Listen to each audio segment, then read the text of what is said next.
Okay, first things first, right? So what was your first reaction when you heard that you are one of the nominees, one of the finalists for this award? Um, to be brutally honest, it was just an overwhelming sensation when I heard that I was nominated, and then getting through to the final to be one of the finalists as well. With that overwhelming sensation comes a great sense of pride and recognition, and yeah, I really I couldn't believe it. I think it's such a auspicious honor to be recognized in the field, in the particular field that I've been nominated in, best contact trainer. So yeah, it was just really a sense of overwhelming pride, and that my peers and my company recognized me for that auspicious honor. Great.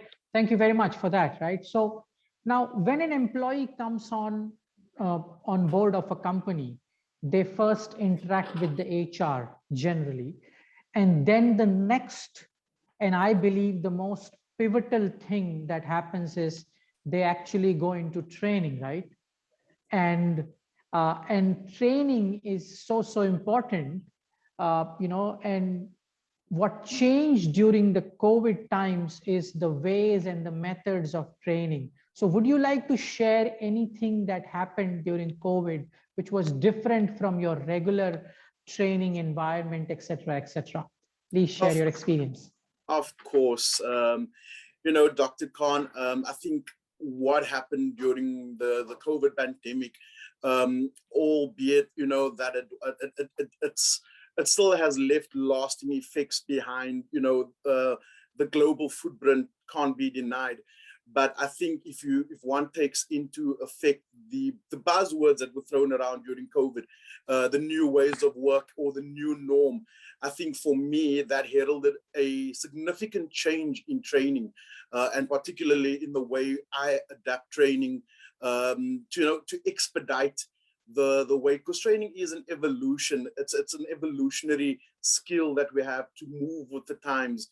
And the big positive out of COVID, amidst all the pandemonium, was the fact that we had this awesome platform to do things differently, to use e-learning to a more conducive manner, to reach people that we ideally or ordinarily would not have reached via the virtual platforms.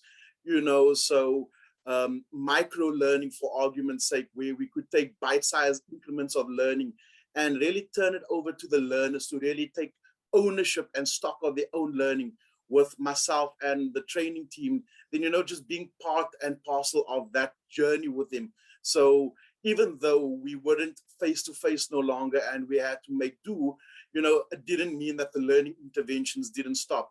And it just really gave us the platform to be more creative in our training space as well. And for me, that it speaks volumes. And what, the challenge was just how do we keep the training going, keep that enthusiasm going, because that's what training represents. It brings a new breed of excitement, and through this pandemic, what, it was still one of our most busy periods as well with the onboardings.